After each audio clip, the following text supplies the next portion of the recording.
এ দুনিয়ার মুসলমান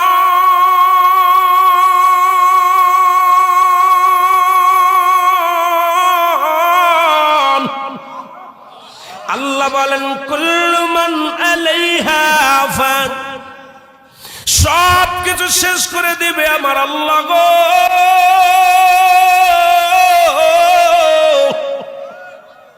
আমার আল্লাহ বলে এই জমিনটা আমি পুরায়া তামা বানা দিব।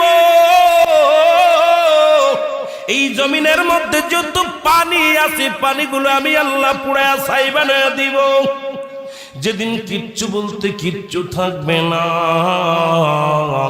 সেদিন থাকবে শুধু আমার আল্লাহ। আজকে কার জন্য সুদ খাও, কার জন্য ঘুষ খাও, কার জন্য ব্যভিচার করো, কার জন্য অন্যায় করো রে মন, কার জন্য তোমরা এত বাহাদুরি করো। আরে আজকে একটা কথা বলতে গেলে কষ্ট হয়। এই জমিনটা আল্লাহ পুরায়া তামা বানায়া দিবে। এই জমিনের মাটিগুলো পুড়ে হবে তামা। এই জমিনের যত পানি আছে পানিগুলো পুড়ে হবে ছাই।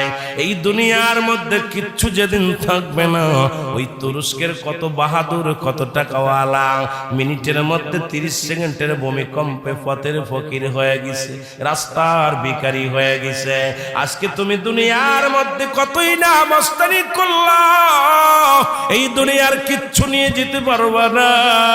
এই মুসলমান, 1 নাম্বার মানুষের মৃত্যু হলে 1 নাম্বার বিপদ হলো মানুষের মরণ, 2 নাম্বার বিপদ হলো কবর, 3 নাম্বার বিপদ হলো কিয়ামতের ময়দান। একবার কেন চিন্তা করো না রে মন, একবার 1 নাম্বার মরণ, 1 নাম্বার বিপদ হলো মানুষের মরণ। এই মরণের পেয়ালা পান করতে হবে, এর মধ্যে কোন সন্দেহ নাই। জোরে জোরে চিল্লায়া বলা যাবে না, ঠিক কি না?